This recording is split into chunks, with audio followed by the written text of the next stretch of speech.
रवींद्र दाभोलकर विवेक व्याख्यानमालेचं हे पुष्प गुंफण्यासाठी ज्या विविध संघटनांनी मला आमंत्रित केलं आहे त्या सर्व संघटना विशेषतः आजची जबाबदारी ज्यांच्याकडे आहे ते AISFचे सगळे माझे तरुण मित्र नाशिकमध्ये गेले काही काळ मी लोकांना भेटण्यासाठी मराठीच्या कामाच्या प्रसारासाठी आलो आहे।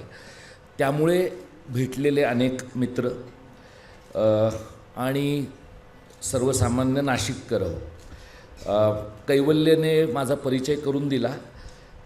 त्याच्या अगोदर मी त्याला असं म्हटलं कार्यक्रमाला येताना की साधारणपणे किती लोक येतात, तर तो मला असं म्हणला की हॉल भरतो पण वक्त्यावर अवलंबून आहे। तर म्हणजे वक्ता बरा आहे असं मीच स्वतःला म्हणायला काही हरकत नाही, कारण हॉल भरलेला दिसतो आहे। त्यामुळे हे पु ल देशपांड्यांच्या भाषेमध्ये सांगायचं तर चटणी बरी वाटावी या प्रकारचं आहे। पण वक्त्याने स्वतः कौतुक करून घेण्याचे दिवस महाराष्ट्रामध्ये आलेले आहेत, कारण श्रोते शेवटपर्यंत थांबतील आणि थांबलं तर तुमचं कौतुकच करतील याची काही खात्री देता येण्याची सोय नाही आहे। आपण नाशिकमध्ये आहोत, आपण महाराष्ट्रामध्ये आहोत, आपण दाभोलकरांच्या नावाने चालणाऱ्या विवेक व्याख्यानमध्ये बोलतो आहोत आणि आपण अशा काळामध्ये बोलतो आहोत जेव्हा विवेकाने आणि विवेकाबद्दल बोलण्याची नितांत गरज आहे। मला जो विषय देण्यात आलेला आहे तो कोण शिवप्रेमी आणि कोण शिवद्रोही असा आहे। त्याचा संदर्भ तुम्हाला सगळ्यांना माहिती आहे। आपल्या एका आमदाराने एका प्रकाशकाला प्रशांत आंबीला फोन करून असं म्हटलं की गोविंद पानसरे यांनी शिवाजी कोण होता हे पुस्तक शिवाजी कोण होता या नावाने का लिहिलं, आणि ते पुस्तकसुद्धा आपल्या आमदारांचं वैचारिक कुपोषण एवढं मोठं आहे की ते पुस्तकसुद्धा त्याच्या वाचनात नाही आलेलं, त्याच्या बायकोच्या वाचनात आलं आहे। म्हणजे त्याच्या म्हणजे ज्ञानाचा स्रोत बाईकडून पुरुषाकडे जाण्याचा पण काळ आला आहे, पण पुरुष शहाणं व्हायचं मागत नाहीत। तर त्याच्याकडे ते पुस्तक आल्यावर त्याच्या एवढंच लक्षात आलं की शिवाजी कोण होता असं म्हणल्यामुळे शिवाजीचा अपमान झालेला आहे, आणि मग अपमान झाल्यानंतर अपमान करणाऱ्या माणसाची आई बहीण काढणं हीच आपली संस्कृती आहे हे त्याच्या नीट लक्षात असल्यामुळे त्याने ते सगळं केलं, व्यवस्थित रेकॉर्ड केलं। आणि तुम्ही त्या आमदाराला पाहिलेलं आहे, म्हणजे टॉवेलवर असणारी जगात दोनच माणसं आहेत, एक रणबीर कपूर आणि दुसरा संजय गायकवाड। त्यातला रणबीर कपूर हा देखणा माणूस आहे, तो चांगला दिसतो, त्याला बघावं असं वाटतं, बायकांना तर वाटतंच पण पुरुषांनाही वाटतं। हा जो माणूस आहे त्याला कोणालाही बघावं असं वाटत नाही, असा हा माणूस तुम्हाला टॉवेलवर तुम्ही त्याला पाहिला असेल। मग त्याने शिवीगाळ केली आणि त्याने ही शिवीगाळ केल्याबद्दल ज्या महान मतदारांनी त्याला निवडून दिलेलं आहे त्याने त्याच्यावर दुग्धाभिषेक केला। म्हणजे आपला आमदार मूर्ख आहे याची 100% खात्री त्या माणसांना होती, आणि आपला मतदार 1000% मूर्ख आहे याची 100% खात्री आमदाराला होती, त्यामुळे त्याने तो दुग्धाभिषेक केला। त्यामुळे नंतर काय झालं तर पानसऱ्यांचं ते पुस्तक अधिक वाचलं गेलं, अधिक वाटलं पण गेलं। तुम्ही लक्षात घ्या, वाटलं जाणं आणि वाचलं जाणं ह्या दोन वेगळ्या गोष्टी आहेत। आपण पुरोगामी चळवळीतल्या मंडळींनी ह्याच्यात फार फरक केला पाहिजे, कारण सरकारच्या ग्रंथ निवड समितीकडनं वेगवेगळ्या वाचनालयांना जी पुस्तकं दिली जातात ती वाटली जातात, ती वाचली जातातच असं तुम्हाला खात्रीलायकरित्या सांगता येत नाही। आपल्याला पानसरेंचं पुस्तक वाचलं जाणं अपेक्षित आहे, आणि त्यामुळे त्यानंतरच्या काळामध्ये बरेच आकडे लोकांच्या पुढं आले की काही लाख प्रती शिवाजी महाराजांवरच्या या पुस्तकाच्या लोकांच्यापर्यंत गेल्या। आता ज्यांनी या पद्धतीची भूमिका मांडली संजय गायकवाडची, सुदैवाने संजय गायकवाडने अशी भूमिका मांडल्यानंतर खूप मोठ्या प्रमाणात महाराष्ट्रातला राज्यकर्ता वर्ग तो बरोबरच म्हणाला आहे, त्याने शिवीगाळ करणं योग्यच होतं असं म्हणालेले नाही आहेत। याचा अर्थ त्यांना त्याचं पटलेलं नाही असं नाही, पण असं पटलेलं आहे असं जाहीरपणे म्हणणं हे महाराष्ट्रात अद्याप पॉलिटिकली करेक्ट मानलं जात नाही, त्यामुळे ते तसं म्हणालेले नाहीत। पण आपल्याकडे एक असा वर्ग आहे महाराष्ट्रामध्ये की ज्यांना शिवाजी महाराजांना नुसतं शिवाजी म्हटलं की तुझ्या वर्गात होते का ते असं म्हणण्याची सवय आहे। छत्रपती शिवाजी महाराज असं म्हणल्याशिवाय महाराजांच्याबद्दल आपण पुरेसा आदर दाखवत नाही असं वाटण्याच्या काळामध्ये आपण आज महाराष्ट्रात आहोत. आणि गेल्या 30-40 वर्षामध्ये विशेषतः महाराष्ट्राला हिंदुत्वाच्या राजकारणाची कीड लागल्यानंतर सातत्यानं आपल्याला असं जाणवेल की शिवाजी महाराज नेमकं काय म्हणत होते, शिवाजी महाराजांनी नेमका कोणता विचार मांडला, आणि शिवाजी महाराजांशी डायलॉग करताना तो डायलॉग आपण आपला दोस्त म्हणून करायचा का दैवत म्हणून करायचा याच्याबद्दलची एक स्पष्टता महाराष्ट्रामध्ये नाही आहे. आजच्या माझ्या या मांडणीच्या निमित्ताने मी तो एक प्रयत्न करून पाहणार आहे.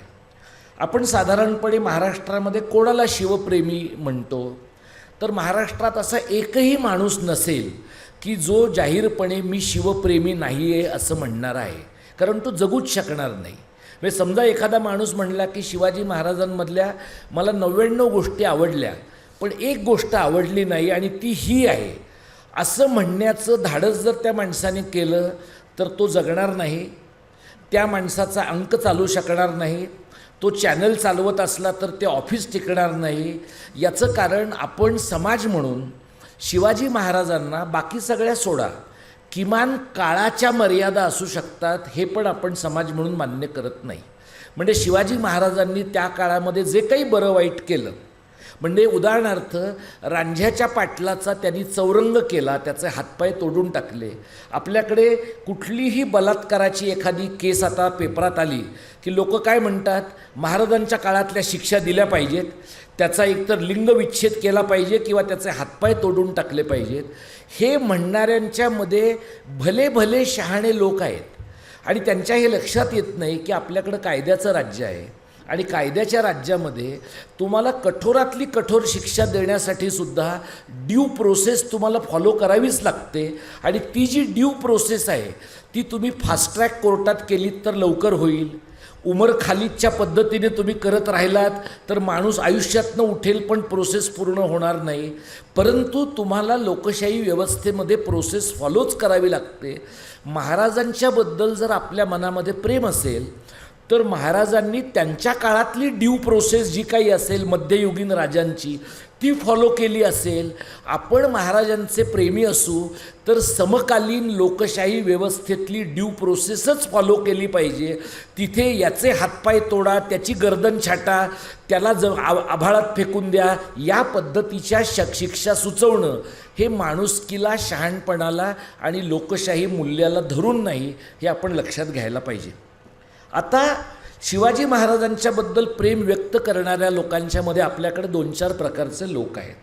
एक जे आहेत ते रामदासापासून सुरू होऊन बाबासाहेब पुरंदऱ्यांपर्यंत येणारा पंथ आहे, जो हिंदुत्ववाद्यांचा पंथ आहे. त्यांच्या म्हणण्याप्रमाणे शिवाजी हा हिंदूंचा राजा आहे, शिवाजीने हिंदू समाजाचं संघटन केलं, नाहीतर इथे सगळ्यांची सुनता झाली असती, अशा प्रकारची धारणा मांडणाऱ्या लोकांचा एक वर्ग आहे.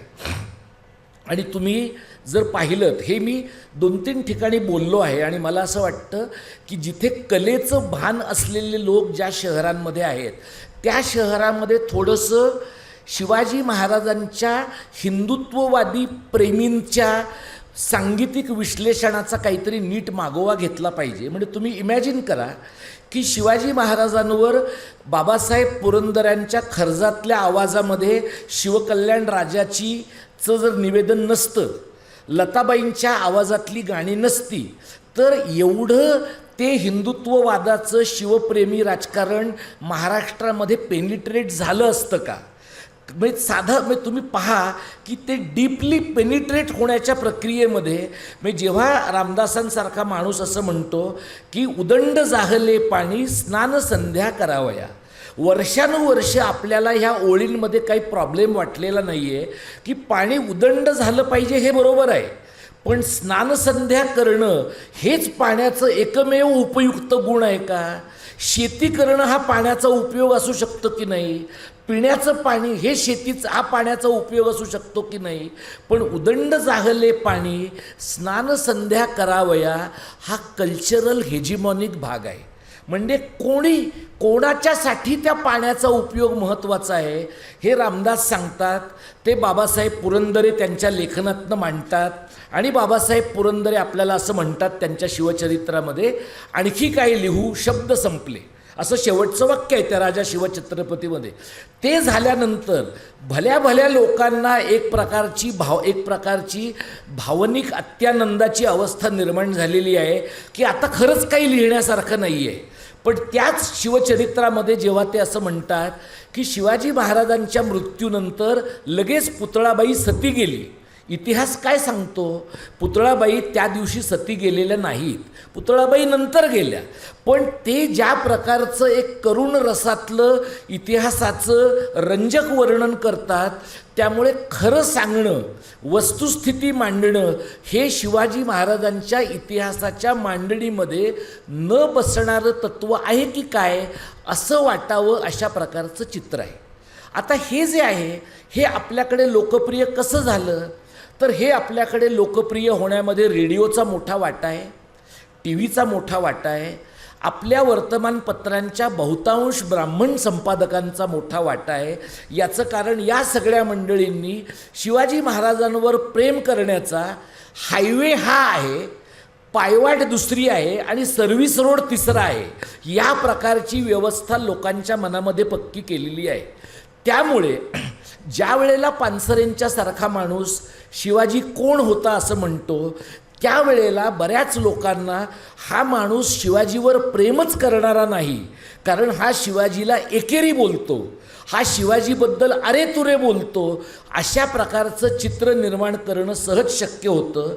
आणि आपल्या समाजाचा प्रॉब्लेम असा आहे की आपण असं नेहमी म्हणतो की डोंट जज a book by it's cover. पण आपल्या 12-14 कोटी लोकांच्या समाजामध्ये 12-13 कोटी लोक पुस्तकाला त्याच्या कव्हरवरनंच जज करणारे आहेत, कारण आतलं वाचायला कष्ट पडतात.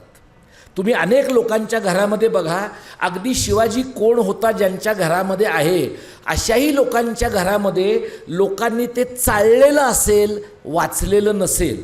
आपल्या समाजाने जर पानसरेने लिहिलेलं वाचलं असतं, त्याच्या अगोदर कुळवाडी भूषण छत्रपती शिवाजीचा पोवाडा फुल्यांनी 150-200 वर्षापूर्वी लिहिला, तो वाचला असता, पारसनिसांपासून राजवाड्यांपासून शेजवलकरांपर्यंत सगळे शिवाजीला अरेतुरेच म्हणत होते, हे जरा आपल्या लोकांनी नीट पाहिलं असतं तर आज आपल्या समाजामध्ये गोपीचंद पडळकर आणि नितेश राणे हे शिवाजी महाराजांची माहिती सांगणारे प्रवक्ते झाले नसते.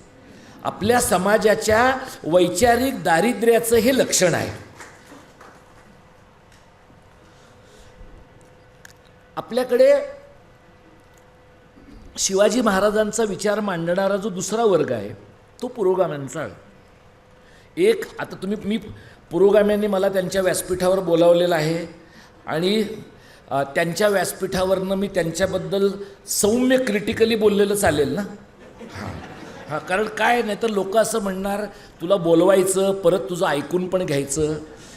तर पुरोगाम्यांच्या सगळ्या संघटनांनी एकमेकांमध्ये नीट चर्चा करून 149 कार्यक्रम एकत्र केलेत, ही फारच मोठी गोष्ट आहे.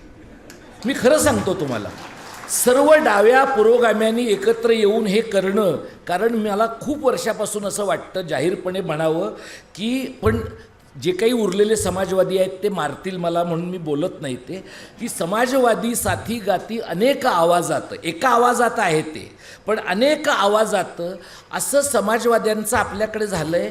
आणि दिव्य अत्यंत चांगला वारसा असूनही, म्हणजे संयुक्त महाराष्ट्रामध्ये शिवाजी ही इमेजरी ज्यांनी लोकांच्यापर्यंत नेली, म्हणजे प्रतापगडावर शिवाजी महाराजांच्या पुतळ्याच्या अनावरणासाठी जवाहरलाल नेहरू आले तेव्हा त्यांना त्यावेळच्या पोलीस प्रोटेक्शनमध्ये जावं लागलेलं आहे.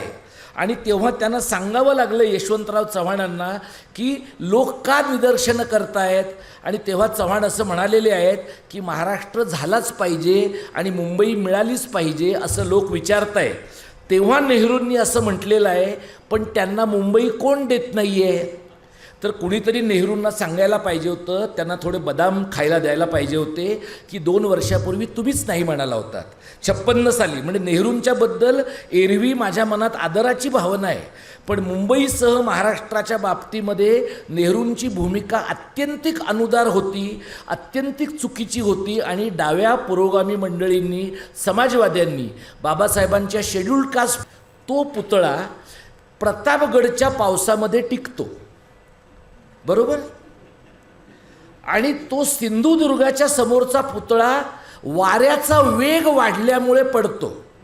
म्हणजे तो पुतळा बनवणारे, त्याची कंत्राटं देणारे लोक उच्च कोटीचा गांजा घेतलेले असल्याशिवाय हे शक्यच नाही आहे. म्हणजे तुम्ही मला सांगा, गेल्या 1000 वर्षामध्ये, 500 वर्षात सिंधुदुर्गावर वारा वाहिला नाही आहे का? वारा काय स्टॉप करून ठेवला होता का? पुतळा आल्यानंतरच गेला आहे. हे सरकारच्या प्रतिनिधींची वाक्य आहेत ही, की वाऱ्याच्या वेगाचा अंदाज आला नाही. वाऱ्याच्या वेगाचा नाही, शिवाजी महाराजांना तुमच्या भ्रष्टाचाराच्या वेगाचा अंदाज आला नाही, म्हणून तो पुतळा पडला. तो प्रतापगडच्या पावसामध्ये जो पुतळा टिकून राहिला ना, तो त्या काळात पुतळा बनवणाऱ्या लोकांनी किमान चव्हाण आणि नेहरू आहेत तोपर्यंत पुतळा राहावा म्हणून तो नीट केला आणि नंतरही तो राहिला. आता असं आहे, पुतळा कोणाचा आहे हे मॅटर करत नाही, निविदा कोण काढतंय हे महत्त्वाचं आहे. त्यामुळे शिवाजी महाराजांच्या बद्दलचं जे प्रेम आहे ते निविदेवरचं जेव्हा प्रेम असतं तेव्हा पुतळा दर 10 महिन्यांनी, दर 15 महिन्यांनी केलेला पडू शकतो, किंवा बाबासाहेबांचा असेल तर तयारच होत नाही. कुणाचा केलेला पडतो, कुणाचा तयारच होत नाही. मी जो दुसरा मुद्दा तुम्हाला सांगत होतो त्याच्यामध्ये आपले डावे, पुरोगामी, समाजवादी या सगळ्यांच्या एका भूमिकेबद्दल मी तुम्हाला सांगतो. मी तुमच्यापैकी काहींना तनिका सरकार माहिती असतील, JNUमधल्या अत्यंत मोठ्या प्राध्यापक आहेत त्या. बऱ्याच वर्षांपूर्वी मी त्यांच्याशी बोलायला गेलो आणि तेव्हा मला त्या असं म्हणाल्या की शिवाजीच्या राजवटीमध्ये ज्याला आपण कामगार किंवा कष्टकऱ्यांच्या जगण्याच्या प्रश्नांचा मागोवा म्हणतो तशा प्रकारचा विचार फारसा नव्हता. आता हे इन्फॉर्मल गप्पांमध्ये त्यांनी मांडलेला विचार आहे. तेव्हा मी त्यांना असं म्हटलं की शिवाजीची राजवट 1648 ते 1680 आहे. मार्क्सचा कम्युनिस्ट पक्षाचा जाहीरनामा 1848चा आहे. तुम्ही कसं इमॅजिन करता की शिवाजी महाराजांनी 200 वर्षांच्या पूर्वी मार्क्स जे 1848मध्ये म्हणणार आहे ते म्हटलेलं असावं? तुम्ही उलटा विचार करून शिवाजीने 1648मध्ये जे केलं त्यातल्या काही गोष्टींची सूत्र मार्क्सच्या मॅनिफेस्टोमध्ये सापडतात का हे शोधणं हे इतिहासाला अधिक अनुसरून आहे. पण प्रॉब्लेम असा आहे की आपल्याकडे पठडीबाजपणा ज्या वेळेला येतो कोणत्याही विचारसरणीमध्ये त्यावेळेला आपण विचारांकडे रिट्रॉस्पेक्टिव्हली पाहतो, पूर्वलक्षी प्रभावाने पाहतो आणि आमच्या एखाद्या विचारवंताने जे म्हटलं आहे तेच मागे इतिहासात शोधलं पाहिजे, सापडलं पाहिजे, अशा प्रकारची एक धारणा लोक करून राहतात. SM जोशींनी, डांग्यांनी ज्या वेळेला संयुक्त महाराष्ट्राचा लढा लढवला आणि शनिवार वाड्यासमोर त्यांची पहिली सभा झाली. तुम्ही मला सांगा, आत्ता महाराष्ट्राचा एकत्रित विचार करणारी कोणतीही सभा शनिवार वाड्यापुढे लोकांना घेता येणं कठीण आहे. याचं कारण शनिवार वाड्यापुढे एखादी सभा हिंदुत्ववाद्यांनाच घेणं सोपं जावं अशा प्रकारचं वातावरण आजच्या महाराष्ट्रात आहे. समाजवाद्यांकडे, डाव्यांकडे अशा प्रकारचा एक स्वतःचा लोकस होता, स्वतःची एक ताकद होती आणि त्यावेळेला त्यांच्यातल्या अनेकांनी शिवाजी महाराजांच्या विचारांची मांडणी अनेक पद्धतींनी केलेली आपल्याला दिसते. आता कॉम्रेड पानसरेंचं जे मांडणं आहे, कॉम्रेड पानसरे हा बैठा कार्यकर्ता नाही आहे. कॉम्रेड पानसरे हा चळवळीमधला, शाहू महाराजांच्या भूमीतला आणि त्यामुळे विविध प्रकारचे संस्कार एकत्रित आलेला कार्यकर्ता आहे. आणि म्हणून कॉम्रेड पानसरेंनी हा जो शिवाजी लोकांच्या पुढे मांडला आहे तो जनसामान्यांचा शिवाजी आहे. हा जो शिवाजी आहे हा शिवाजी लोकांना आपला कधी वाटतो किंवा आपला का वाटावा, तर तुमच्या माझ्यासारखे जे लोक आहेत ज्यांचं जगणं थोडं बरं आहे, खूप बरं आहे असं मी म्हणत नाही, पण ज्यांच्याकडे थोडा सरप्लस आहे, ज्यांना घरी गेल्यानंतर आपल्याला अन्न मिळणार आहे की नाही याची चिंता नाही, अशा एका वर्गामध्ये या प्रकारचा शिवाजी बऱ्यापैकी रुजला आहे. आणि लोकांना असं वाटतं की अगदी शेजवलकरांपासून अनेकांनी शिवाजी महाराजांच्याबद्दलचा विचार करताना या पद्धतीची मांडणी, शिवाजीच्या राजकारणाची समकालीन चिकित्सा करणं, हे सगळं केलं असेल तर आपण सगळं हे करत राहताना शिवाजी महाराजांचं दैवतीकरण होणार नाही याची काळजी घेतली पाहिजे. पण हे तुमच्या माझ्यासारख्या लोकांना वाटतं आहे. हेच म्हणणं समजा आपण नाक्यावर घेऊन गेलो, हेच म्हणणं आपण चौकात घेऊन गेलो, तर ते म्हणणं लोकांच्या समोर यायला लागल्यावर लोकांना असं वाटतं की तुम्ही शिवाजी महाराजांच्याबद्दल या पद्धतीनं कसं बोलता. म्हणजे तुम्ही शिवाजी महाराजांच्याबद्दल कंटेंट काय बोलता हा लोकांच्या दृष्टीनं आता फार चर्चेचा मुद्दा नाही आहे.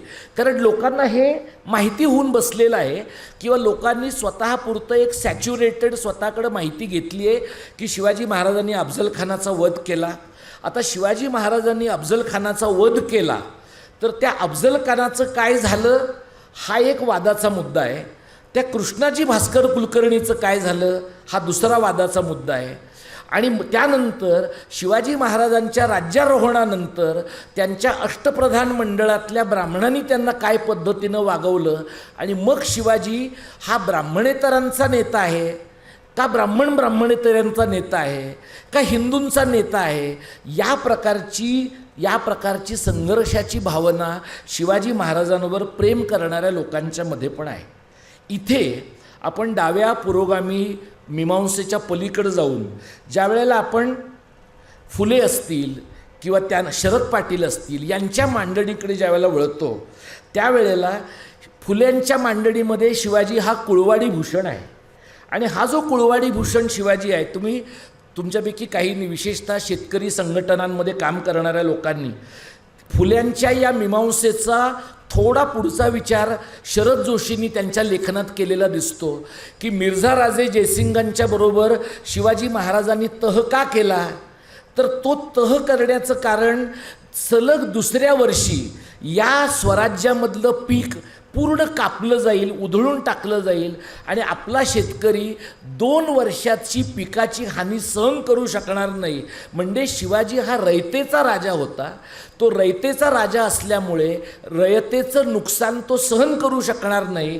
या प्रकारच्या भावनेमधून शिवाजीने मिर्झा राजे जयसिंगाशी तह केला अशी मांडणी फुल्यांच्याही लेखनामध्ये दिसते, त्यानंतर शरद जोशींच्या लेखनामध्ये दिसते. आता ही जी मांडणी करणारे लोक आहेत किंवा ह्याच्या पलीकडे तुम्ही शरद पाटलांचं जर लेखन पाहिलं तर शरद पाटील तुम्हाला शिवाजी महाराजांच्या दुसऱ्या शाक्त विवाहाच्या बद्दल पण मांडणी करताना दिसतात. तो जो दुसरा शाक्त विवाह आहे तो महार समाजातल्या स्त्रीशी झाला आहे आणि त्यामुळे शिवाजी महाराज हे एका अर्थाने पददलितांचे प्रतिनिधी आहेत अशा पद्धतीची मांडणी पण ते करताना दिसतात. ही सगळी मांडणी ते ज्या वेळेला करतात त्यावेळेला जयसिंगराव पवारांच्यासारखे अत्यंत व्यासंगी पण एका पातळीवर पारंपरिक पद्धतीने विचार करणारे जे अभ्यासक आहेत ते असं म्हणतात की या सगळ्याला काय पुरावा आहे, म्हणजे कागद काय म्हणतो त्याच्या आधारावर, म्हणजे शिवाजी महाराजांच्या मोठेपणाची मीमांसा करताना तुमच्या मनातला शिवाजी काय आहे यापेक्षा उपलब्ध कागदपत्रांमधला शिवाजी काय आहे याचा विचार करून ज्या वेळेला लोक मांडणी करतात त्यावेळेला काही गोष्टी स्पष्ट होतात, काही गोष्टी अधिक गुंतागुंतीच्या होतात. त्यामुळे शरद पाटलांनी ज्या वेळेला शिवाजी महाराजांची ही मांडणी केली ती मांडणी त्यांच्या लेखनामधनं पुढे गेली, पण त्या मांडणीकडे खूप दीर्घकालीन अशा प्रकारचा तिचा पाया विस्तारला नाही आणि समाजामध्ये त्या मांडणीला खूप मोठ्या प्रमाणात जनसामान्यांचा एका अर्थाने पाठिंबा मिळाला असं दिसत नाही. एक जो नवा वर्ग आपल्याला दिसतो, नवा वर्ग नाही आहे टेक्निकली, तो जवळपास 30-40 वर्षांच्या परंपरेचा भाग आहे. तो आंबेडकरवाद्यांनी शिवाजी महाराजांकडे शिवाजी हा आमचा आहे या पद्धतीनं पाहिलं. तुमच्यातल्या अनेकांनी राजकुमार तांगडेने लिहिलेलं शिवाजी अंडरग्राऊंड इन भीमनगर मोहल्ला पाहिलं असेल आणि त्यामुळे शिवाजी अंडरग्राऊंड इन भीमनगर मोहल्लामध्ये ज्या प्रकारची मांडणी राजकुमार करतो आणि आमच्या एका कार्यक्रमामध्ये तो उदगीरला होता आणि तो असं म्हणाला की माझ्या इतका दिसायला वाईट शिवाजी तुम्हाला जगात कुठेही सापडणार नाही. मी इतका काटकुळा माणूस आहे, अजिबात दिसायला बरा नसलेला माणूस आहे. म्हणजे तुमच्या मनामध्ये शिवाजी महाराजांची जी काही एक आदर्श देखणी प्रतिमा आहे, त्या आदर्श देखण्या प्रतिमेला पूर्ण छेद देणारा असा मी शिवाजी आहे. पण मी तसा का आहे? कारण शिवाजी तुमच्या माझ्यापैकी कोणातही असू शकतो. इतक्या सर्वसामान्य माणसामध्ये असामान्य गुण असू शकतात, अशा प्रकारची भावना राजकुमार तांगडे त्याच्या लेखनामध्ये मांडतो. हा एक छोटासा पट मी तुमच्यापुढे मांडण्याचा प्रयत्न यासाठी केला की आजच्या घडीला महाराष्ट्रामध्ये 200-300 लोक इथे ऐकायला आलेत, शिवाजी महाराजांच्याबद्दलची मांडणी समजून घ्यायला आलेत. आणि अजून आपल्याला या देशामध्ये हे बोलता येतं आहे. आणखी किती काळ हे बोलता येईल हे मला माहीत नाही. म्हणजे मगाशी कैवल्य मला म्हणाला की तुम्हाला कॉम्रेड म्हणलं तर चालेल का? तर त्याने मला कॉम्रेड म्हणायच्या अगोदरच लोकांनी मी शहरी नक्षलवादी आहे असं म्हणलेलं आहे. हां, आमच्या विद्यापीठाच्या सिनेटमध्ये एक बाई शिवसेनेत होत्या, त्या भाजपमध्ये गेल्या. आणि तुम्हाला माहिती आहे बाटगे जास्त कडवट असतात, त्यामुळे त्यांनी हा माणूस मुख्यमंत्र्यांना टोमणे मारतो म्हणून हा शहरी नक्षल आहे. ही एक नवी व्याख्या शहरी नक्षलवाद्यांची सापडली. मला कोणी शहरी नक्षलवादी भेटला तर त्याला मी सांगणार आहे की तुमच्याबद्दलची ही एक व्याख्या आहे, तुमच्या डिक्शनरीत तुम्ही ती घ्या. तर ती माझ्याबद्दलची चर्चा झाली आणि कॉम्रेड कराडांनी त्यावेळेला माझ्याबद्दल स्वतःचं म्हणणं मांडलं. तिथे अनेक लोकांनी मांडलं. आता या राज्यामध्ये, या देशामध्ये तुम्ही कोणाच्याबद्दल बोलू शकता, कसं बोलू शकता, कोणत्या चौकटीत बोलू शकता, याच्या खूप मर्यादा आहेत.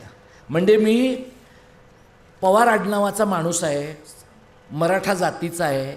महाराष्ट्रामध्ये मराठा जातीच्या माणसाला थेटपणानं पटकन त्रास देणं खूप सोपं नाही आहे. हां, म्हणजे मोठे साहेब आहेत तोपर्यंत तरी नक्की. नंतरच्या ह्या बाकीच्या सगळे जे चिल्लर कंपनी आहे त्यांचं मला माहीत नाही. हां, दुसरं म्हणजे मी प्राध्यापक आहे, मला बोलण्याचाच पगार मिळतो. म्हणजे मला प्रायमरीली विचार करण्याचा मिळतो, पण बऱ्याच लोकांना बोलण्याचा मिळतो असं वाटतं. हां, मला बोलण्याचा आणि विचार करण्याचा पगार मिळतो. त्यामुळे मला काही त्रास झाला तर माझी बाजू मांडण्याची शक्यता आहे. त्यामुळे त्या अर्थानं मी प्रिव्हिलेज्ड आहे. मी विद्यापीठात शिकवतो, मला बरा पगार मिळतो. म्हणजे असं नाही आहे की संध्याकाळी मी घरी रोजचा पगार घेऊन गेलो नाही तर माझी चूल पेटणार नाही. त्यामुळे मला त्रास देणं हे टेक्निकली अशक्य नाही आहे, थोडं त्रासदायक आहे. त्यामुळे माझ्यासारखे लोक या व्यासपीठावर येऊन बोलण्याची चैन करू शकतात. हां, पण माझ्या जागी एखादा उमर खालीद असेल तर त्याला ही चैन करता येत नाही. म्हणजे जे कोर्ट स्वतःच्या चर्चेमध्ये असं म्हणतं की बेल हा रूल आहे, जेल हा रूल नाही आहे, त्याच जजमेंटमध्ये ते त्याला बेल नाकारतात. म्हणजे इतकं विनोदी सर्वोच्च न्यायालय हे कांगारू कोर्टात पण तुम्हाला सापडणार नाही. आपण त्याचं खरं नवं नामकरण चंद्रचूड कोर्ट असंच केलं पाहिजे. कारण चर्चेमध्ये मुक्त व्यवहार आहे आणि निर्णयामध्ये मातीखाणं आहे. हे जे आहे ना, हे फक्त आणि हे सुद्धा करणारा माणूस मराठी आहे याचा आपल्याला अभिमान वाटला पाहिजे. हां, म्हणजे वाटेल तितकी व्यापक चर्चा करायची, पण निर्णय घेताना मात्र शेण खायचं. या प्रकारचा मोठा एक धडा महाराष्ट्रामधल्या माणसाने घालून दिला आहे. आणि तरीही आपण म्हणतो की महाराष्ट्र देशामध्ये मागे आहे. आता या पार्श्वभूमीवर मी 2 गोष्टी तुमच्यासमोर मांडणार आहे. ते म्हणजे शिवाजी महाराजांना, म्हणजे शिवप्रेमी माणसाला, मी काय आहे शिवप्रेमी आणि शिवद्रोही याच्यामध्ये तुम्ही बघा. आता हे जे गुवाहाटीला गेलेली 40 जणांची गँग होती, जे 50 कोटीसाठी गेले, तुम्हाला माहिती आहे. तुम्ही मुंबईत जे पत्रकार आहेत, निरंजनना माहिती आहे कोणाला कुठले फ्लॅट मिळाले, सगळे माहिती. प्रत्येकाच्या घरामध्ये शिवाजी महाराजांचा फोटो आहे, प्रत्येकाच्या घरामध्ये शिवाजी महाराजांचा पुतळा आहे.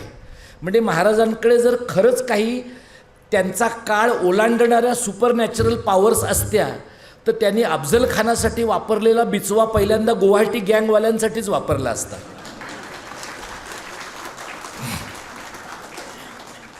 पण ते शक्य नाही आहे. त्यामुळे हे सगळे लोक तुम्हाला दिसेल 19 फेब्रुवारीला पण महाराजांना अभिवादन करतात, तिथीनुसार पण करतात, राज्याभिषेक म्हणजे आपल्या बाजूने घोळ होता कामा नये. महाराजांचा इंटरेस्ट काय आहे, तारखेत आहे का तिथीत आहे, आपल्याला काय प्रॉब्लेम नाही. आपण तारखेला जायचं, आपण तिथीला जायचं, सगळं करायचं. जे जे नोशनल शक्य आहे ना ते करणं म्हणजे शिवाजी महाराजांबद्दलचं महाराष्ट्रातलं प्रेम हे नोशनल आहे, हे केवळ नावापुरतं आहे. आणि तो जो शिवाजी महाराजांचा अरबी समुद्रातला पुतळा आहे जो होत नाही, मला व्यक्तिशः तुम्ही विचाराल तर शिवाजी महाराजांचा पुतळा करण्यापेक्षा जे गड किल्ले त्या मनोहर कुलकर्णी फॉरिन डीईटी म्हणून एक परकं दैवत म्हणून शिकवण्याकडे कल आहे. तुम्ही साधा विचार करा की शिवसेना पक्षाच्या महाराष्ट्रात शेकडो ठिकाणी शाखा आहेत. शिवसेना आणि तो एकच पक्ष असा आहे की ज्याचं असं अत्यंत ताकदवान विकेंद्रित इन्फ्रास्ट्रक्चर आहे. या पक्षाला बाकी सगळं करत असताना शिवाजी महाराजांचं महाराष्ट्रातलं प्रत्येक चरित्र आपल्या शाखेमध्ये असलं पाहिजे. एवढी एक गोष्ट त्यांच्या 60 वर्षाच्या इतिहासात करता आली असते की नाही, पण त्यांनी का नाही केली? कारण मग शिवसैनिक शहाणा होण्याची शक्यता आहे. शहाणा झाला तर तो शिवसैनिक राहणार नाही. आता तो शहाणा न राहताच हिंदुत्ववादी झालेला आहे. कारण हिंदुत्ववाद्यासाठी तर IQ अजिबातच लागत नाही. 0 IQ -IQ हीच त्याची गरज आहे. त्यामुळे या परिस्थितीमध्ये न वाचणारं शिवप्रेम हे महाराष्ट्रामध्ये गेल्या 5-25 वर्षात लोकांनी निर्माण केलं. आणि म्हणून तुम्ही बघा, शिवाजी महाराजांच्या जन्मदिनाच्या वेळेला ज्या सगळ्या मोठ्या यात्रा निघतात त्या यात्रांमध्ये लोकांचे कान फुटतील एवढ्या प्रचंड प्रमाणात DJ वाजतो, लेझरचे शोज होतात. आणि हे सगळं करण्यासाठी स्पॉन्सर करणारा माणूस कोण आहे? तर एखादा लोढा आहे, एखादा भानुशाली आहे, एखादा आशर आहे. तुम्ही हे सगळे महोत्सव करणाऱ्या तरुण मुलांचे टी-शर्ट बघा. ते टी-शर्टसुद्धा त्यांच्या आईबापांचे नाही आहेत. ते टी-शर्टसुद्धा स्थानिक बिल्डरनं दिलेले आहेत. अजून अंडरवेअर त्यांच्या त्या घेत आहेत, पण टी-शर्ट मात्र नक्की बिल्डरनं दिलेले आहेत. कारण तो बिल्डर शिवाजी महाराजांच्या आरत्या आणि यात्रा स्पॉन्सर करतो. कारण त्या भागामधल्या इमारती रिकाम्या करून घेण्याचं काम आपले मराठी लोकच नंतर करणार असतात. हे जे आहे ना आपलं कमर्शियलाइज्ड मराठी माणसांचं शिवप्रेम आहे. आपलं प्रेम कसं आहे? रायगडावर जाऊन आलो, रायगडावरनं ज्योत घेऊन निघालो, शिवनेरीवर गेलो, शिवनेरीवरनं ज्योत घेऊन निघालो. सॉरी फारच काय म्हणतात भाषणाचा आवेग खूप झाला.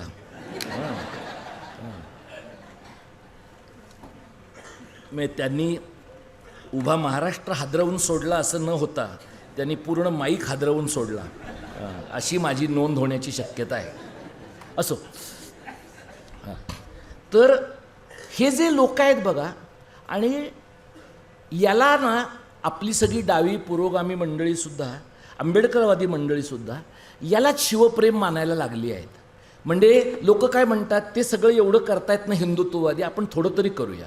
मी तुम्हाला सांगतो, हिंदुत्ववाद्यांचं शिवप्रेम आणि त्याचं सॉफ्टर व्हर्शन असलेलं तुमचं शिवप्रेम, याच्यामध्ये हिंदुत्ववाद्यांचंच शिवप्रेम जिंकणार आहे. तुमचं सॉफ्टर शिवप्रेम कधी जिंकेल? तुमचं नॅरेटिव्ह पूर्ण वेगळं असेल तर, तुमचं कथन, तुमचा डिस्कोर्स पूर्ण वेगळा असेल तर, आणि तुमचा शिवाजी हा कष्टकऱ्यांचा शिवाजी असेल तरच टिकेल. तुमचा शिवाजी कष्टकऱ्यांचा शिवाजी नसेल तर तो फॅशन शोमधलाच शिवाजी राहील.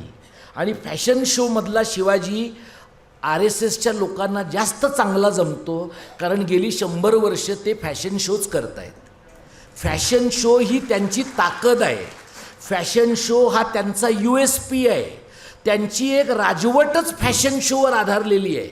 त्यांची एक राजवटच सर्कशीवर आधारलेली आहे. तुम्ही त्यांच्या खेळामध्ये त्यांच्यावर मात करू शकणार नाही.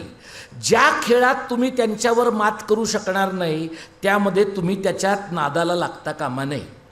दुसरी महत्त्वाची गोष्ट आहे की आपण शिवाजी महाराजांच्याबद्दलचं प्रेम व्यक्त करताना कोणी ते व्यक्त केलं पाहिजे, कधी व्यक्त केलं पाहिजे, कशा पद्धतीनं व्यक्त केलं पाहिजे, याच्याबद्दलचे आपल्या मनामध्ये काहीतरी ठोकताळे आहेत.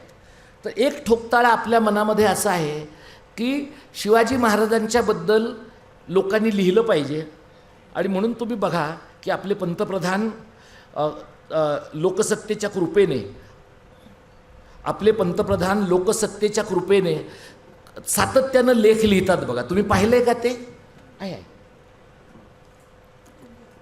ते इंडियन एक्सप्रेसमध्ये इंग्रजीत लेख लिहितात, लोकसत्तेमध्ये मराठीत लिहितात, कदाचित इतर भाषांमध्ये पण लिहित असतील. एवढा बहुभाषिक माणूस आपल्याला लाभलेला आहे जो एकाही भाषेत प्रश्नाचं उत्तर देत नाही.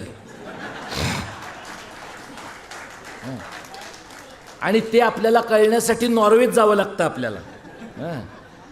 आणि असं म्हणलं की लोक म्हणतात तुम्ही देशद्रोही आहात, आपल्या देशातल्या सर्वोच्च माणसाच्या प्रतिष्ठेबद्दल तुम्ही विचार करत नाही.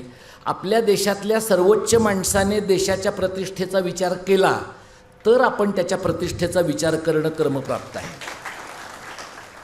त्यामुळे तुम्ही बघाल तर आपले पंतप्रधान आणि आपले अत्यंत तडफदार गृहमंत्रीसुद्धा देशाचे, इथले नाही आहेत तडफदार अजून, तर ते सुद्धा म्हणजे शिवाजी महाराजांवर अधनमधनं ऑकेजनल पेपर्स जसे लिहितात की नाही प्राध्यापक लोक, तसे ऑकेजनल आर्टिकल लिहून, तुम्हाला माहिती आहे आता एक अशा प्रकारचे लेख लिहिणाऱ्या कन्सल्टंट लोकांची एक जमात निर्माण झालेली आहे. त्यांचं एक स्वतंत्र बेट होईल एवढे लोक आहेत जगात आता. आणि त्यांचा बाप प्रशांत किशोर आहे या सगळ्यांचा. आणि मला इतका आनंद होतो त्याचा बिहारमध्ये पराभव झाल्याबद्दल की त्याने या देशावर जे लादलं त्या पापाची शिक्षा त्याला मिळाली पाहिजे. त्याने या देशावर हे 2 माफिया जर लादले असतील तर बिहारच्या जनतेचं बाकी डोकं ठिकाणावर आहे की नाही मला माहीत नाही, पण ह्याला घरी बसवलं ह्याच्यावरून आहे.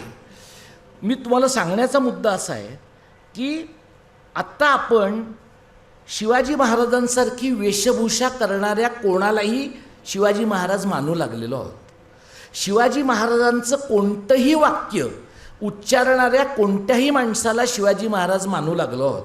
तुम्हाला जर आठवत असेल तर पंतप्रधान कधीतरी वारकरी पंथाच्या एका कार्यक्रमाला आले होते आणि तिथे त्यांनी तुकाराम महाराजांचा एक कुठला तरी अभंग म्हटला आणि ते काय म्हणतात त्याला मगनलाल ड्रेसवाल्याकडनंच त्यांचे सगळे ड्रेसेस आलेले असल्यामुळे ते तशाच प्रकारचा वारकऱ्यांचा ड्रेस घालून तिथं होते.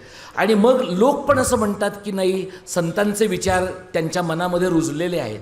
त्यांच्या मनामध्ये कुठलाच विचार रुजलेला नाही आहे, त्यांच्या मनामध्ये सत्तेचाच विचार रुजला आहे. त्या विचारांच्या उपयुक्ततेसाठी जेव्हा शिवाजी महत्त्वाचा असतो तेव्हा ते रायगडावर जातात. त्या विचारांच्यासाठी शिवाजी महत्त्वाचा असतो तेव्हा ते शिवनेरीवर जातात.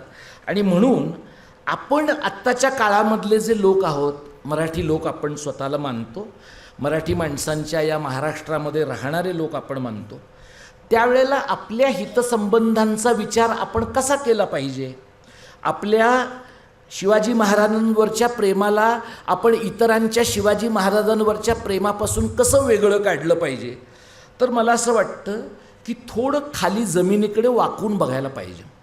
आणि जमिनीकडे वाकून बघायचं म्हणजे कसं बघायचं, तर आज या देशामध्ये जवळपास 60 ते 70% लोक रेशनचं धान्य घेऊन जगताना आपल्याला दिसतात. ज्या वेळेला गॅसचे दर वाढताना आपल्याला दिसतात, ज्या वेळेला इतर सगळ्या गोष्टी युद्धामुळे बदलत आहेत असं दिसतं, त्यावेळेला अत्यंतिक दारिद्र्यामध्ये राहणारा, अत्यंतिक कुपोषित अशा प्रकारचा जो आपला समाज आहे, त्या प्रकारच्या समाजाकडं न वळून पाहता आपण जेव्हा ऊर्ध्वगामी पद्धतीनं विचार करतो तेव्हा आपण शिवाजी महाराजांच्या सारखा विचार करत नाही, हे आपण लक्षात घ्यायला पाहिजे.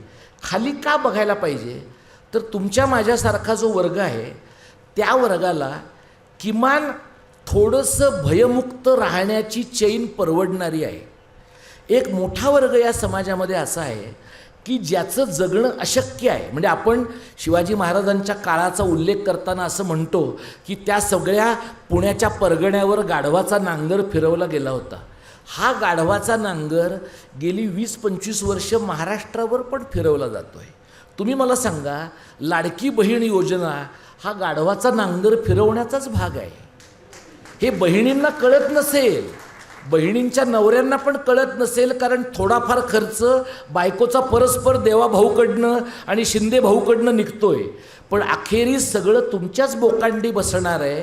हा आपला पैसा आहे.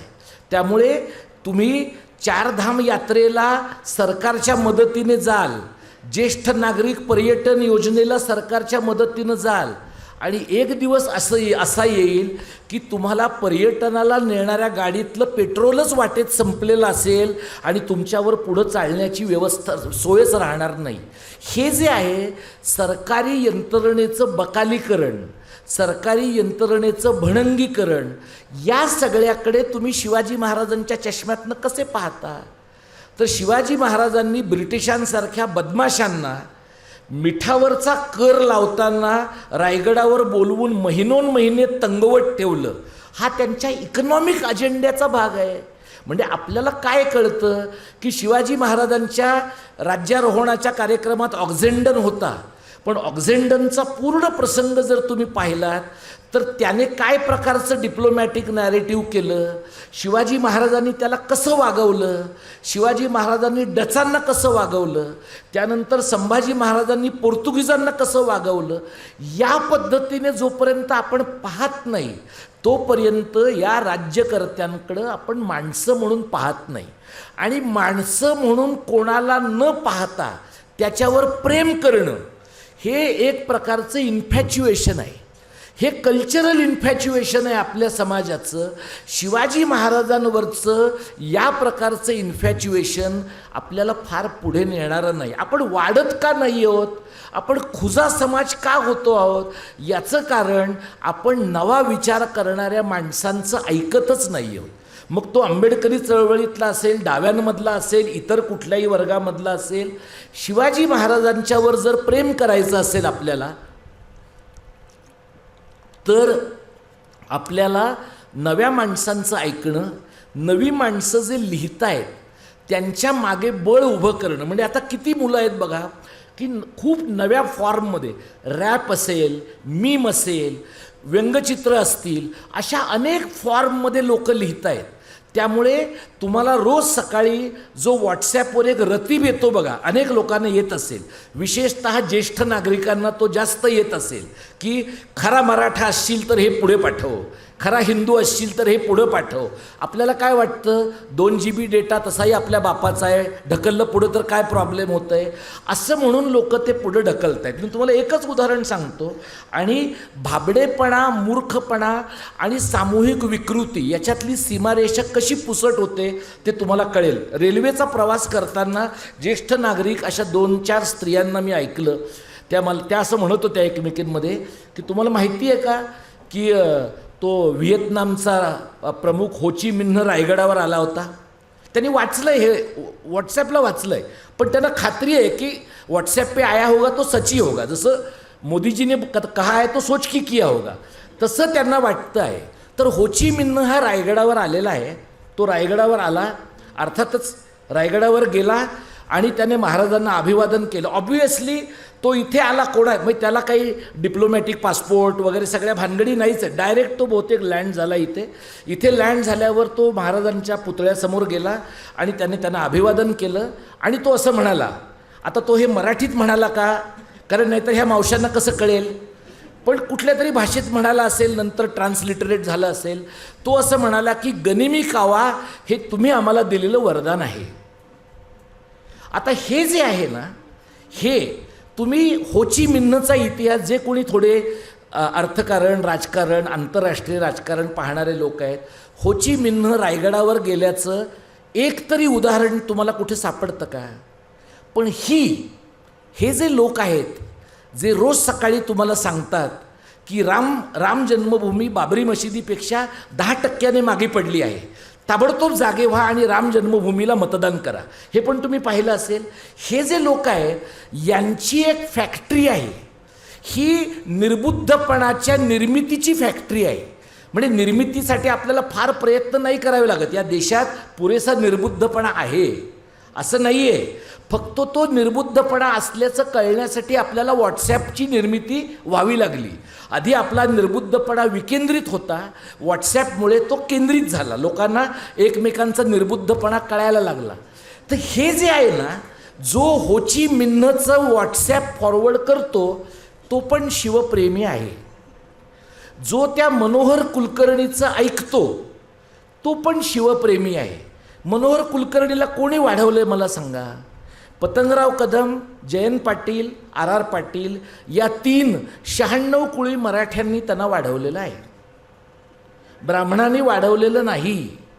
सांगलीतल्या काँग्रेस राष्ट्रवादीच्या मराठ्यांनी वाढवलंय, कारण आपल्याकडचे जे मराठा पोर भाजपच्या बी टीममध्ये त्याला पाठवायचं. पण नंतर त्यांच्या लक्षात आलं की मनोहर कुलकर्णी ही भाजपची बी टीम नाही आहे, भाजप ही त्याची ए टीम आहे. तोच ओरिजिनल आहे, तोच त्यांचा आयडियोलॉग आहे. आणि म्हणून तो गांधींपासून बाबासाहेबांच्यापर्यंत सगळ्यांच्याबद्दल बोलतो. आणि तरीसुद्धा लोकांना कौतुक कशाचं आहे? तो रोज एवढ्या दंड बैठका मारतो आणि घरातून निघाला की रायगडापर्यंत चालत जातो. हे सगळं त्यांच्या फिजिकल फिटनेसबद्दल मला आदर आहे.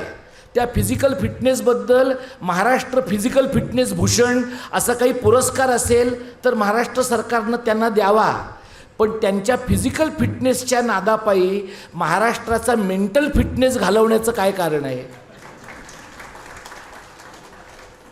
हे आत्ता जे लोक आहेत ना, आत्ता जे शिवाजी महाराजांवर हिंस्त्र पद्धतीनं प्रेम करणारे लोक आहेत, ते आधी फक्त धारकरी होते, आता वारकरी पण आहेत.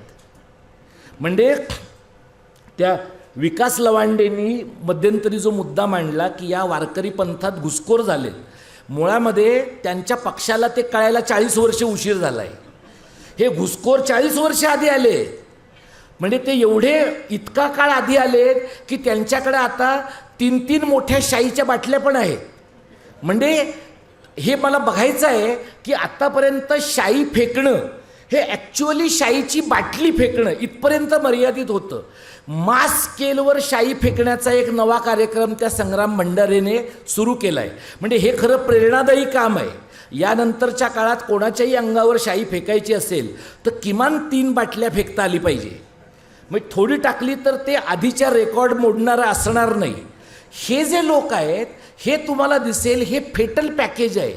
ते ज्ञानेश्वराबद्दल बोलतात, तुकारामाबद्दल बोलतात, ते वाक्य संपता संपता रामदासाबद्दल बोलतात आणि मग लगेच शिवाजी महाराजांबद्दल बोलतात. म्हणजे आणि तुम्ही त्यांचा आवेश बघा. म्हणजे संतांमध्ये तमभावाचा अंत होणं अपेक्षित आहे, यांच्यामध्ये फक्त तमभावच आहे. राजस भावाचा यांच्यामध्ये शून्य अशा प्रकारचा अवशेष तुम्हाला दिसेल. कारण हे हातामध्ये टाळ मृदुंग घेणारे भांडखोर लोक आहेत, हातामध्ये टाळ मृदुंग घेणारे गुंडच आहेत हे. पण यांच्याबद्दल का बोलता येत नाही? कारण ह्यांनी एक अशा प्रकारच्या इकोसिस्टीमचा ते भाग झालेत जिथं धर्म, आध्यात्मिकता, राजकारण, अर्थकारण आणि गुंडसत्ता यांचा मेळ बसलेला आहे. या मेळामध्ये हेच ते लोक आहेत जे शिवजयंती पण करतात, हेच ते लोक आहेत जे पालख्यांच्या प्रस्थानाच्या वेळेला पण तिथं हजर असतात, हेच ते लोक आहेत जे लोकांच्या एखाद्या ठिकाणी मतदारसंघात 100 लोकांची सामूहिक लग्न पण लावून देतात. अशा प्रकारचं कॉम्पोजिट पॅकेज निर्माण झालं आहे. त्यामुळे आत्ताच्या महाराष्ट्रामध्ये कोण शिवाजी महाराजांच्या विचाराचा नाही हे सांगणं अत्यंतिक अवघड होऊन बसलं आहे. कारण प्रत्येकजण मी स्वतःला शिवाजीचा वारस मानतो असं सांगणार आहे. या परिस्थितीत आपण काय केलं पाहिजे? तर 2 गोष्टी करायला पाहिजे असं मला वाटतं. हे आम्ही शिवसेनेच्या लोकांना, महाराष्ट्र नवनिर्माण सेनेच्या लोकांना पण सांगितलं आहे की तुम्हाला जर शिवाजी महाराजांचा विचार महत्त्वाचा वाटत असेल तर तुम्ही प्रबोधनकारांच्या शिवाजीकडे गेलं पाहिजे. बाळासाहेबांच्या शिवाजीकडे जाऊन काही उपयोग नाही. बाळासाहेबांच्या शिवाजीच्या नावाचा वापर करून तुम्ही 92च्या दंगली केल्या आणि गुजरात्यांना त्यावेळेला संरक्षण तुम्ही दिलं आणि गुजराती तेव्हा असं म्हणले की नाही मराठी लोक आमचे प्रोटेक्टर आहेत. आज तुम्ही मुंबईत जा, आज त्याच प्रोटेक्टर मराठी लोकांना इमारतीमध्ये घरं मिळू नयेत याच्यासाठी जैन मारवाड्यांनी कंबर कसली आहे. कारण भांडवलदार ही जमातच अशी आहे की संकटाच्या काळामध्ये ज्याच्याकडं ताकद आहे त्याच्यासोबत बेळामध्ये लपून राहते, पण एकदा का संकट निघून गेलं की ते त्यांची नखं बाहेर काढतात. महाराज तुम्हाला इथं उपयोगी पडले, तेच महाराज ह्यांना गुजरातमध्ये उपयोगी पडले, तेच महाराज ह्यांना इतरत्र उपयोगी पडले. म्हणजे महाराजांचं राजकारण मुसलमान द्वेष्ट आहे, महाराजांचं राजकारण मुसलमानांना विरोध करणार आहे. एवढ्या प्रकारची मांडणी करून देशामध्ये उभी फाळणी करणं, या प्रकारचं नॅरेटिव्ह हिंदुत्ववाद्यांनी सेट केलं आहे. याला आपण कसं तोंड देणार आहोत? कारण याला तोंड देण्यासाठी तुम्हाला समाजात एकोपा लागतोच.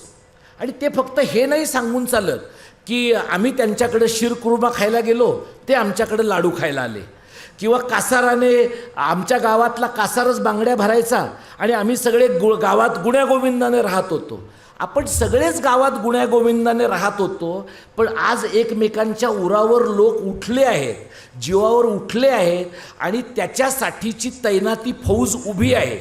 हे पण आपण मान्य केलं पाहिजे. आणि त्यासाठी हिंदुत्वाचं, शिवाजी महाराजांचं संकुचित रूप दाखवणारं राजकारण मोडून काढणारं पर्यायी राजकारण उभं करणं हा आत्ताच्या काळातला शिवप्रेम व्यक्त करण्याचा सगळ्यात सबळ मार्ग आहे. आता हे कसं करणार आपण?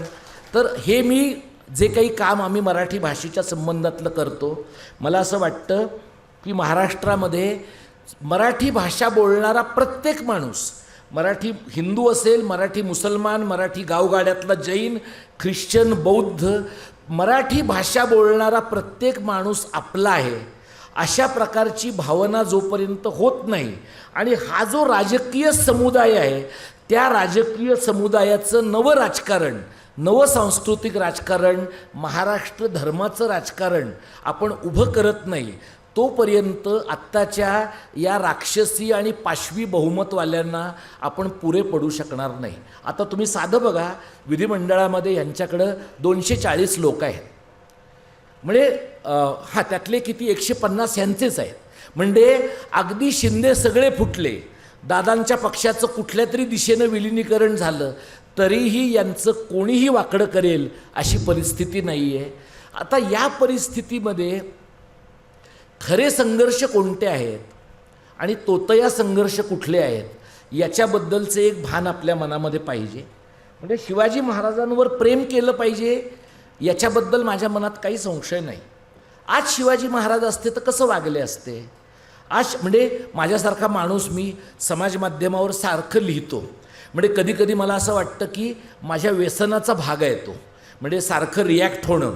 तर मला असं वाटतं कधी कधी की मी काम करतो आणि मी लिहितो, लिहिणं हे पण एक काम आहे आणि काम करणं हे पण एक काम आहे. कदाचित शिवाजी महाराजांच्यासारखा माणूस, अत्यंत प्रतिभावान आणि द्रष्टा आणि अत्यंतिक सामरिक शक्ती असलेला माणूस जर आपल्या काळामध्ये आज असता तर त्याने खूप नीट बांधणी माणसांची केली असती.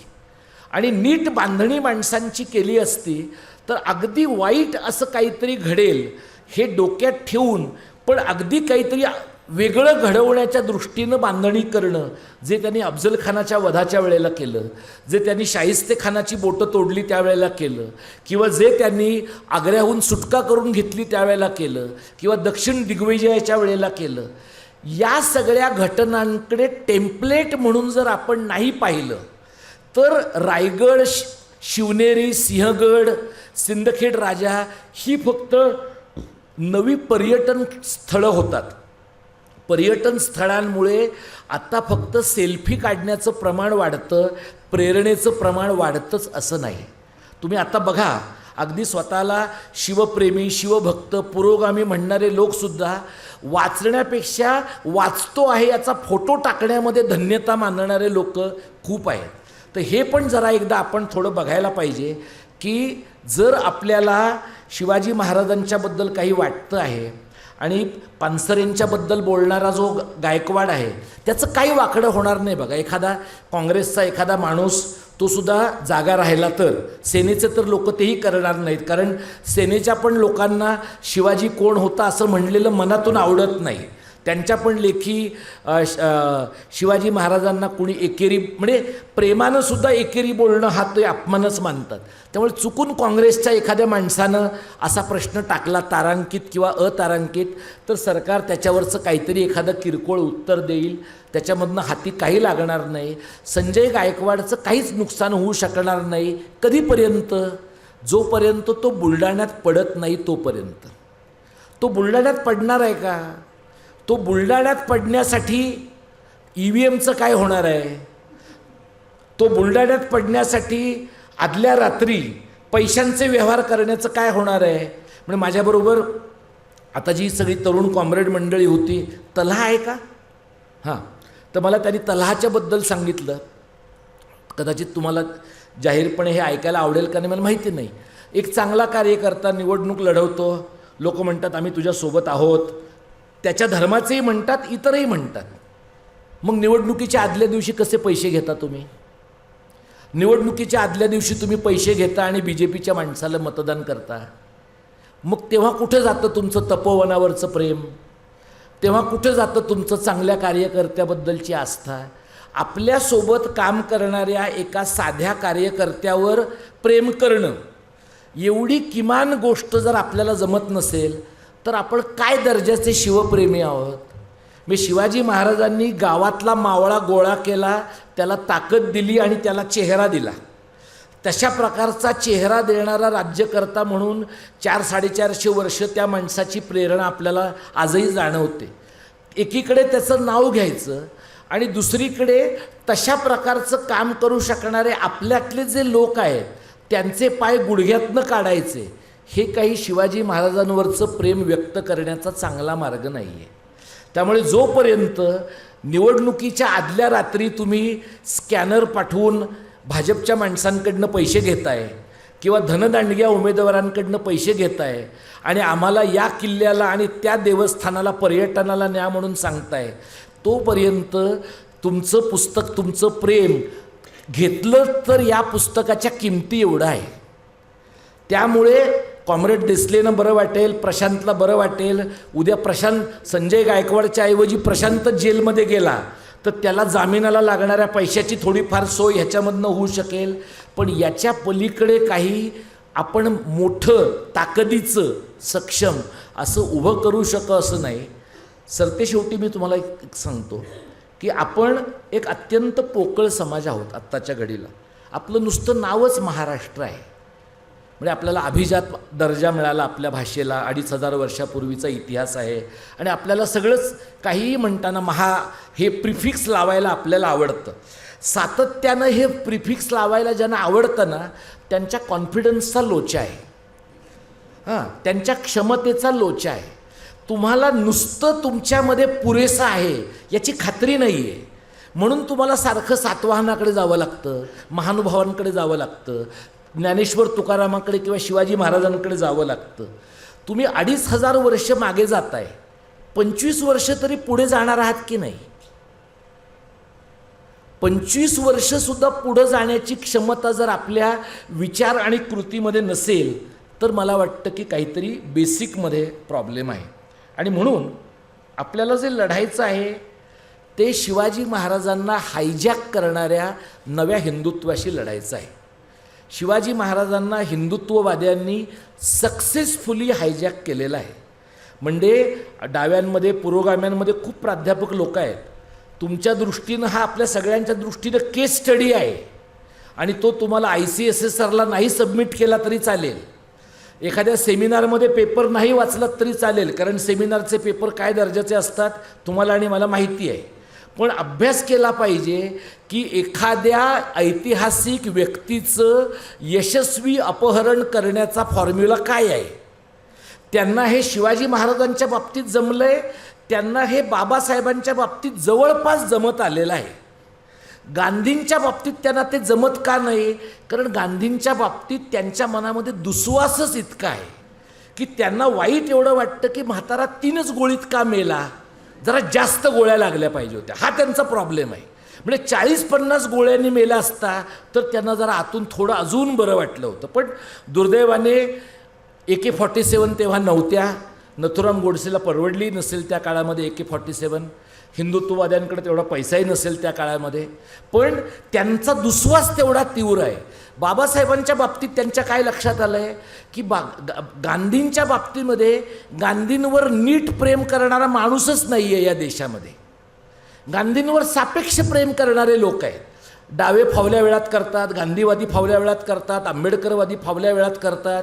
पूर्ण प्रेम करणारा कोण नाही. आंबेडकरांचं तसं नाही आहे. आंबेडकरांसाठी अजून तरी समोरच्याचा गळा धरू शकणारे 4 लोक आहेत आणि त्यातला कोणीही सत्तेत नाही आहे. आपल्या चारोळीकारापासून सगळे कोणीही सत्तेत नाही आहे.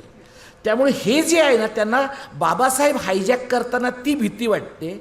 शिवाय आणि ते यानंतरच्या काळात तुम्हाला त्यांच्या शिवाजी महाराजांवर प्रेम करायला भाग पाडतील एवढं अपरिहार्य नॅरेटिव्ह तुमच्यावर लादणार आहेत, किंबहुना त्यांनी लादायला घेतलं आहे. शेवटचा मुद्दा फक्त सांगतो जेन झीच्या बद्दलचा. थोडी मुलं आहेत मला वाटतं, दिसतात आपल्याकडे देशामध्ये. लोक म्हणतात जेन झीने बंड केलं पाहिजे वगैरे. तुम्ही लक्षात घ्या, जेन झीला पण बंड करायला छोटा प्रदेश लागतो. आपला देश एवढा मोठा आहे की आपल्या जेनझीला रेंजच्या बाहेर गेल्यावर काही सापडत नाही. वायफाय लागतं त्यांना, वायफायच्या रेंजच्या बाहेर ते क्रांती करू शकत नाहीत. हा त्यांचा प्रॉब्लेम आहे. दुसरं असं आहे की आपलं जे जेनझी आहे त्यांना युक्रेनमध्ये काय चाललं आहे ह्याच्यात रस आहे, गाझामध्ये काय चाललं आहे ह्याच्यामध्ये रस आहे, पण तपोवनमध्ये काय चाललं आहे हे त्यांना सांगावं लागतं. घाटकोपरमध्ये काय चाललं आहे हे सांगावं लागतं. कोल्हापुरात सगळ्या जागा BJPनं जिंकल्यात आणि तरी ते शाहू महाराजांचं शहर आहे, हा मॅडचापपणा आहे, हे त्यांना बसून समजावून सांगावं लागतं. त्यामुळे आपली जी जेनझी आहे ना, आपली जी जेनझी आहे ती सुद्धा लाभले आम्हाचं भाग्य 27 फेब्रुवारीला लावणाऱ्या ज्येष्ठ नागरिकांसारखीच आहे. पण ज्येष्ठ नागरिकांना काय वाटतं, त्यांनी तेंडुलकरांच्या वाक्यात स्वतःला लपवलं आहे. तेंडुलकर काय म्हणले होते, आमची पिढी ही पराभूतांची पिढी आहे. तेंडुलकरांनी 2-3 पिढ्यांचा फायदा करून दिलेला आहे की एकदा तुम्ही म्हणलात की आमची पिढी पराभूतांची आहे की मग पुढे काय करायला लागत नाही, मग पुढचं सगळं पुढच्या लोकांनी बघायचं आहे. तर आत्ताचं जे जेनझी आहे या जेनझीचं नीट मराठीकरण होण्याची गरज आहे. आणि विनोदिनी ताई बसल्या तिथं, त्यांच्यासारखे लोक, ही शिकलेली जी जेनझी आहे ना, त्यांना मराठीतनं लिहिता येत नाही, अनेकांना देवनागरीतनं लिहिता येत नाही, मराठीतनं विचार करता येत नाही. ज्यांचं जगणंच स्थानिक नाही आहे त्यांना इथल्या प्रश्नाबद्दल काय वाटणार आहे. त्यांना हे जे शिवाजी कोण होता हे सोपं पुस्तक आहे, हे त्यांना अंकल्पीसारखं वाचून दाखवण्याची वेळ येईल, इतकी महाराष्ट्रातली वाईट परिस्थिती आहे. अनेक मध्यमवर्गीय घरांमधल्या आईबापांकडे तुम्ही जा, त्यांना हे पुस्तक आपल्या पोरापोरींना वाचून दाखवावं लागेल, इतकी मराठीची शब्दसंपदा लोकांची कमी आहे. अशा लोकांच्या भरोशावर तुम्ही क्रांती करू शकत नाही, आंदोलनं करू शकत नाही. तुम्हाला आंदोलनं आउटसोर्स करता येत नाहीत. शेवटचा मुद्दा फक्त सांगतो की अशा परिस्थितीमध्ये आपण एवढंच करू शकतो. तुम्ही हा एक एवढा मोठा पसारा व्याख्यानाचा घातलात आणि ते शूट केलं आपण असं मानतो नेहमी की जे आले नाहीत ना ते हे नक्की ऐकतील. तर आता असं ऐकतील आपण असं गृहीत धरतो. मलाही बरेचदा असं वाटतं की अरे 200 लोकांनी ऐकलं, 20,000 लोक माझं ऐकतील. तर ते जे 20,000 लोक आहेत ना, ते निष्क्रिय ऐकणारे आहेत का सक्रिय ऐकणारे आहेत याच्यावर बदलाची तीव्रता अवलंबून आहे. नाही तर बरेचदा लोक काय म्हणतात, तो दीपक पवारचा व्हिडिओ बरा आहे, तुला पाठवतो. म्हणजे मी नाही पाहत, तुला पाठवतो. म्हणजे संतोषी मातेच्या पत्रांमध्येचं रूप यूट्यूबच्या व्हिडिओंना पण आहे. त्याही पद्धतीनं ते तुमच्या पुढे ट्रान्समिट होऊ शकतं. आणि त्यामुळे शिवाजी महाराजांनी जर त्यांच्या काळामध्ये असं लोकांना सांगितलं असतं की अशा अशा पद्धतीनं स्वराज्य करण्याची माझी इच्छा आहे, आपण एक दर गुरुवारी बैठक घेऊ आणि त्या दर गुरुवारीच्या बैठकीमध्ये आपण त्या विषयावर चर्चा करू त्या विषयावर प्रत्येकाचं मत काय आहे ते पाहू आणि मग आपण बहुमताने किंवा एकमताने ह्याबद्दलचा निर्णय घेऊ, तर मला वाटतं औरंगजेबाला महाराष्ट्रात येण्याची गरजच पडली नसती. आपला एक इतका अत्यंतिक ओरिजिनल आळशी समाज आहे की या आळशी समाजाला पराण्या लावून टोचणारा एखादा शिवाजीसारखाच माणूस लागतो. आणि तो जो आहे ना, तो कर्ता पुरुष लागतो, बोलका पुरुष चालत नाही. मी जेव्हा बोलका पुरुष किंवा कर्ता पुरुष म्हणतो तेव्हा मी पुरुष असं म्हणत नाही, स्त्री पुरुष असं म्हणतो. आणि हे आम्ही शिवसेनेच्या लोकांना पण सांगितलं आहे की तुम्ही 60 वर्ष भूमिपुत्रांचं राजकारण केलं, तुम्ही भूमिपुत्र आणि भूमिकन्यांचं राजकारण केलं पाहिजे, कारण महाराष्ट्र मराठी बायकांचा पण आहे जितका तो मराठी पुरुषांचा आहे. त्यामुळं हा अशा कर्त्या पुरुषाचं, कर्त्या स्त्रीचं यानंतरच्या काळामध्ये धर्मकारण राजकारण जर उभं राहिलं तर मला वाटतं की शिवाजी महाराजांवर प्रेम करणारे लोक कोण आहेत आणि शिवाजी महाराजांच्याबद्दल कोरडा उत्साह दाखवणारे लोक कोण आहेत हे सहज स्पष्ट होणार आहे. हे मी माझं मनोगत तुमच्यापुढे मांडतो. एवढ्या लोकांनी ऐकलं, आयोजकांनी पण प्रेमाने मला बोलावलं, मी आभारी आहे. आणि मला नेहमी अशी व्याख्यानं झाल्यावर लोक मला असं 2 गोष्टी विचारतात. एक म्हणजे तुला भीती वाटत नाही का? तर मला असं वाटतं की सगळ्यांना भीती वाटते, प्रत्येकाला भीती वाटते. आणि आपल्यातल्या जितक्या माणसांना कमी कमी भीती वाटायला लागेल तितकं सगळ्यांचं सामूहिक धैर्य वाढण्याची शक्यता असते.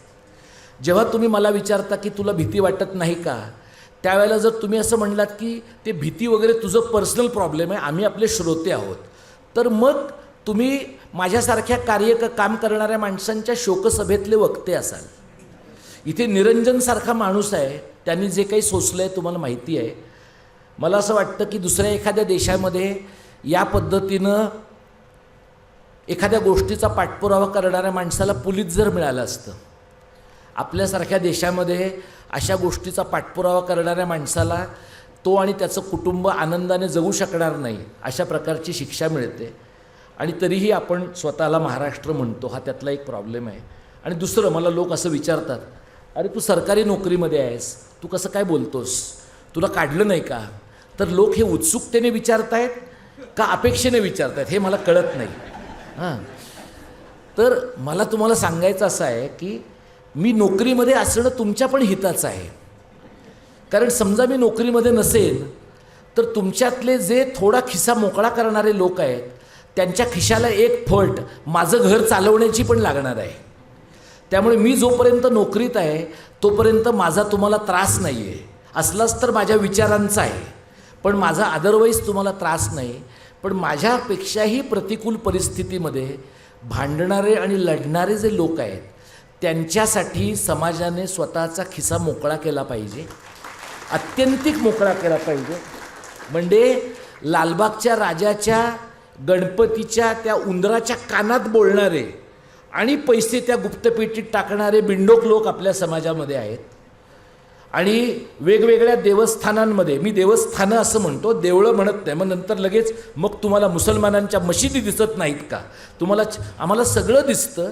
सर्व धर्मव्यवस्थांमध्ये चोर बसलेले आहेत एवढं आम्हाला कळतं. आणि म्हणून सर्व धर्मीय लोकांनी आपला पैसा हा त्यांच्या हयातीत जगणाऱ्या माणसांसाठी खर्च केला पाहिजे. आणि तो तुम्ही कष्ट करणाऱ्या आणि रॅशनली विचार करणाऱ्या माणसांसाठी खर्च केला नाहीत. तुम्ही साधा विचार करा. मी जरा जास्तच बोलतोय का? हां, काय? हां, तुम्ही ह्या व्याख्यानमालेला विवेक व्याख्यानमाला असं म्हटलं आहे. या राज्यामध्ये दाभोळकर आणि पानसरेंची हत्या झाली आणि त्या हत्येचा निकाल अद्याप नीट लागला नाही. कोणाला पकडलं गेलं आहे? जे फूट सोल्जर आहेत ना ते पकडले गेलेले आहेत. तो जो तिकडे गोव्यामध्ये दडून बसलेला आहे त्याला नाही पकडलं गेलेलं. गोव्यामध्ये दडून बसलेला कल्चरल माफिया बाहेर राहतो. फूट सोल्जर्स जे हिप्नोटाईज झालेले आहेत ते तुरुंगात जातात आणि त्यांना जामीन मिळतो. तिथे बेल हा रूल आहे. उमर खालिदच्या बाबतीमध्ये बेल हा रूल नाही आहे. म्हणजे या देशामध्ये काय प्रकारचं कायद्याचं राज्य आहे हे पण तुम्हाला कळेल. आणि हाही प्रश्न आपण स्वतःला विचारून पाहूया. ज्या राज्यामध्ये काँग्रेस राष्ट्रवादीचं राज्य होतं, सेनेचं राज्य होतं. त्या राज्यामध्ये भाजपने समजा यांच्या हत्यांचा निकाल तपास नाही केला, आपण त्यांना एक वेळ समजून घेऊ. काँग्रेस राष्ट्रवादीनं का नसेल केलेला तपास? म्हणजे इकोसिस्टीम जी आहे ना, इकोसिस्टीम फंडामेंटली कम्युनल आहे. ही जी फंडामेंटली कम्युनल इकोसिस्टीम आहे, त्या कम्युनल इकोसिस्टीमला शिवाजी महाराज हा त्यांचा चेहरा म्हणून उपयोगी पडतात. आणि म्हणून आपल्याला काय करता आलं पाहिजे, शिवाजी महाराज हे त्यांना त्यांचा चेहरा म्हणून वापरता येणार नाहीत, या पद्धतीनं यांचा पर्दाफाश करणं अत्यंतिक गरजेचं आहे. आणि खूप काम महाराष्ट्रामध्ये करावं लागेल. म्हणजे हे म्हणणं कदाचित तुलना बरोबर नाही आहे, पण महाराजांनी जे आणलं ते स्वराज्य आहे असं आपण गृहीत धरलं तर स्वराज्य येण्याच्या अगोदर ज्या प्रकारचा रखरखाट या भौगोलिक प्रदेशात होता, त्याच्याही पेक्षा अधिक टोकदार रखरखाट आत्ताच्या महाराष्ट्रात आहे. प्रॉब्लेम फक्त स्वतःच्या वैयक्तिक स्वार्थाचा त्याग करून रस्त्यावर उतरणारी माणसं मिळणं हा आहे. हे जर घडलं तर ते महाराजांवरचं खरं प्रेम असेल असं मी मानतो. आपण सगळ्यांनी शांतपणाने ऐकलत. मी आपला मनपूर्वक आभारी आहे. धन्यवाद. जय मराठी, जय महाराष्ट्र. एक फक्त सांगतो ते आम्ही मराठीचं जे काम करतो, आम्ही खूप पुस्तकं विकतो, तिथे बाहेर काही पुस्तकं पण लावली, पण बरेचदा आमच्या पुस्तकांच्या सॉफ्ट कॉपी आम्ही लोकांना देतो, लोक त्याही वाचत नाहीत. आत्ता वाचायला लागलेत लोक आणि जरा सांगतात. आम्हाला असं लक्षात आलं की लोक मराठीचं बाकी काही घेतलं नाही, टी शर्ट्स घेतात. टी शर्ट्स आणि बॅचेस आम्ही इथे आणलेत. आता खरं हे मला सांगायला आवडत नाही, पण माझी सहकारी साधना बसली, तिने मला सूचना केली की हे तुला बोलायचं आहे. हे मी हे बोलायला का घाबरतो, मी कधीतरी ते काय मायबोली का काहीतरी एक मिसळपाव नावाचं एक पोर्टल होतं बघा मराठीचं जुनं, त्याच्यावर कधीतरी माझी मुलाखत झाली 12-14 वर्षापूर्वी. आणि त्याच्यानंतर मी असं लिहिलं खाली की आमच्या कामासाठी काही एक मदत हवी आहे, ज्यांना शक्य आहे त्यांनी करावी. तर तिथे कुणीतरी आपले अनिवासी मराठी गृहस्थ होते, त्यांनी तिथे खाली लिहिलं, आज चला आता ह्यांचं दुकान सुरू झालं. म्हणजे हे जे आहे ना आपल्या समाजाची धारणा की देवस्थानांसाठी ओकेपर्यंत लोक पैसे खर्च करतील, लग्नासाठी ओकेपर्यंत खर्च करतील, पण चळवळी चालवणाऱ्यांनी थोडं बोट वर केलं तर लोक म्हणतील अरे काल त्याच्याकडं वॅगनार होती, आज स्विफ्ट डिझायर दिसली, कुठून तरी पैसे मिळालेले दिसत आहेत. हा जो प्रॉब्लेम आहे ना आपल्या समाजाचा, तर यासाठी थोडा विचार करा अशी मी विनंती करतो. चळवळीला सहकार्य करा, आम्हाला करा ही वेगळी गोष्ट आहे, पण नाशिकमध्ये जे करतायत त्या सगळ्या मंडळीनं करा. आणि टी शर्ट्स जाताना विकत घेतलेत तर आनंद होईल, पण पुस्तक घेऊन टी शर्ट घेतलं तर जास्त आनंद होईल. आणि उद्या आम्ही नाशिकमध्ये स्वगत नावाचं जे सभागृह आहे कुसुमाग्रज स्मारकाचं, तिथे नाशिकमधल्या मराठीच्या चळवळीत काम करू इच्छिणाऱ्या लोकांची एक बैठक बोलावली आहे. आपल्याला शक्य असलं तर जरूर या. धन्यवाद.